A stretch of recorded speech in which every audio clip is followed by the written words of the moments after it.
This is the Circulo Cubano de Tampa, located in downtown Ybor City. The Cuban Club, located on the corner of 14th Street and Palm Avenue, has decorated Ybor City's landscape since the early 1900s. The current building was erected in 1917 after a fire destroyed the original building in 1916. The club was one of many cultural clubs established with Ybor City's origins. Cuban immigrants working in the nearby cigar factories joined the club for its medical benefits as well as its function as a social venue. It reached its prominence in 1929 with 5,000 members. The origins of the Cuban Club are going to be found in the Cuban struggle for independence in the late 19th century.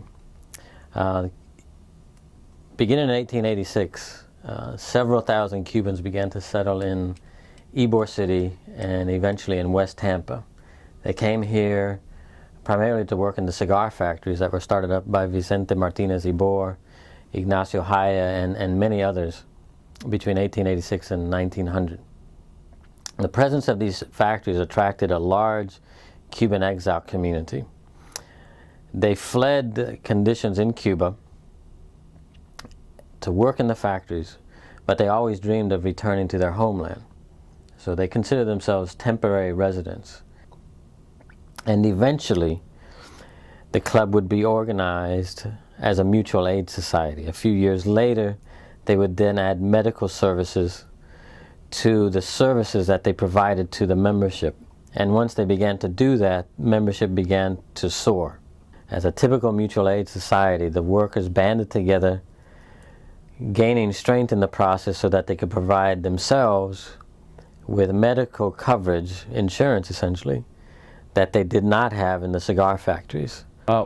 Years ago, one of the things that made this club and other clubs here in the area very important to the community wasn't just the social or the dancing or the eating or whatever, but we also offered medical care. Long before there was HMOs and long before there was extended health care plans. A family that was a member of the club here could pay $1 a month for a family, and basically all your health care was taken care of here.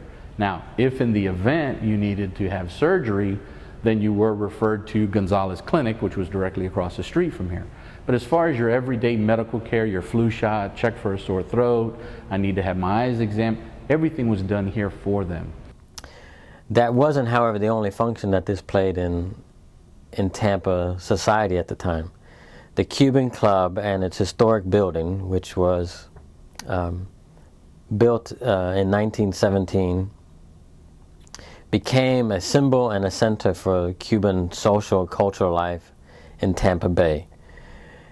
There, on a weekly basis, members could go to socialize in the club, have café con leche, have their meals there at the club, play dominoes, basically just hang out, socialize in a home away from home. I was born just a few blocks away from here at the Gonzalez Clinic about 80 years ago. And so my memories of Ybor City are quite different than what's taking place today. Because in those days, you know, we had no television, hardly any radios.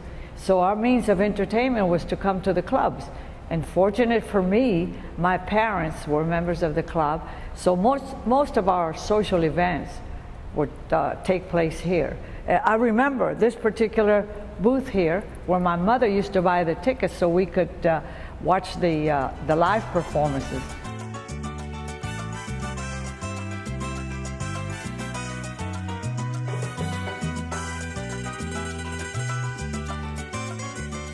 Time went on, you know, and we grew older. We drifted away from the clubs because we were all concentrating on getting an education. But however, that feeling of belonging stayed with us all of our lives. And we found that occasionally we would always come back to the club. My memories here were very great because I met a lot of boyfriends here. As a matter of fact, I met my first husband here. Shortly after its peak in 1929, the Cuban Club began to deteriorate, first in its membership and then the building itself.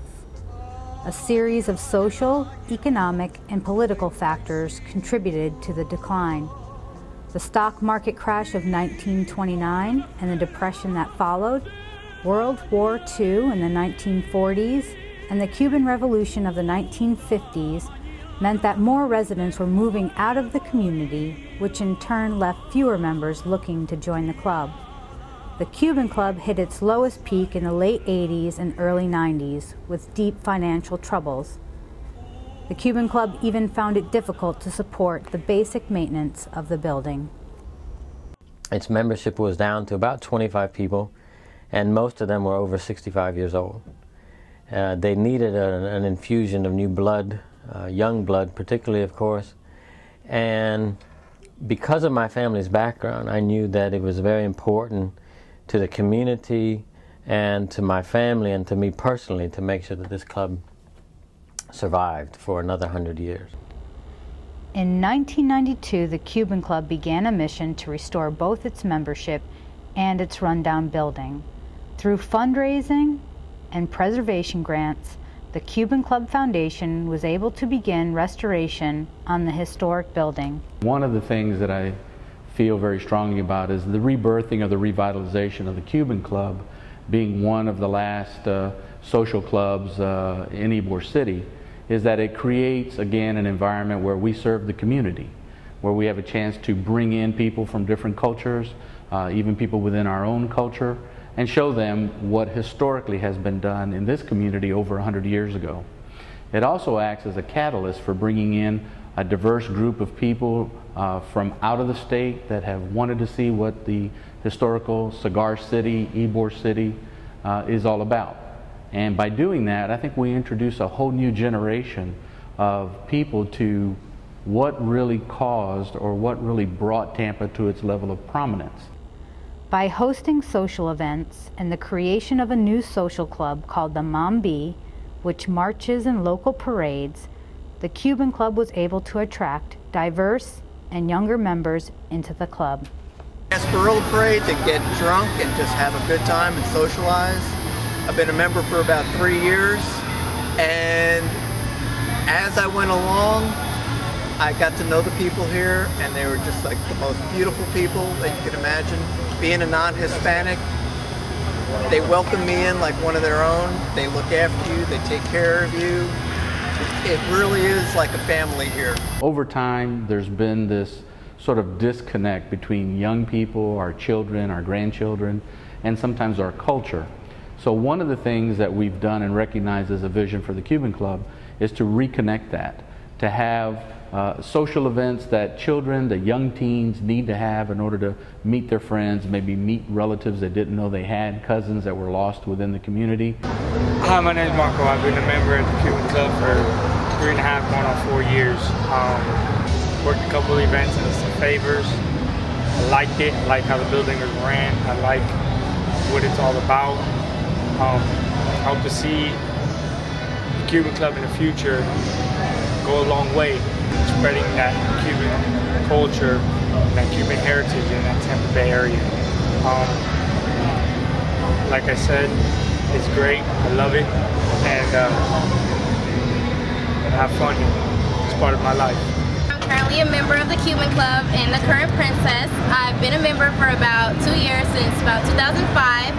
It's a great place. I'm actually half Cuban, so it's a great way to learn about my heritage and my people and spread it on to other younger people in the club who are also Cuban.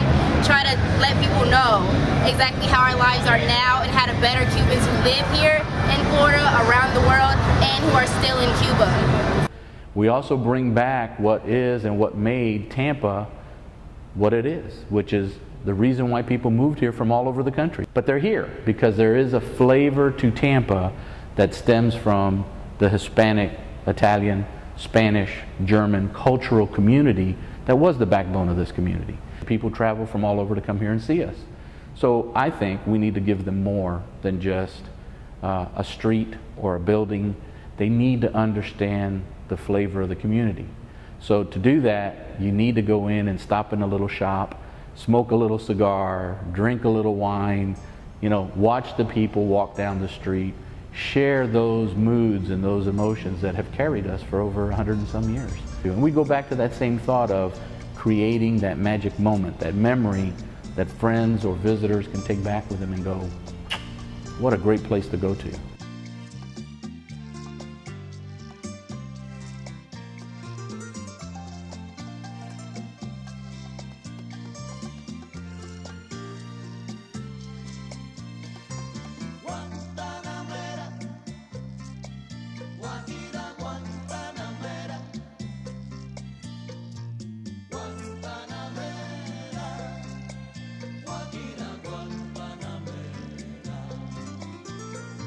Yo vengo de todas partes y hacia todas partes voy.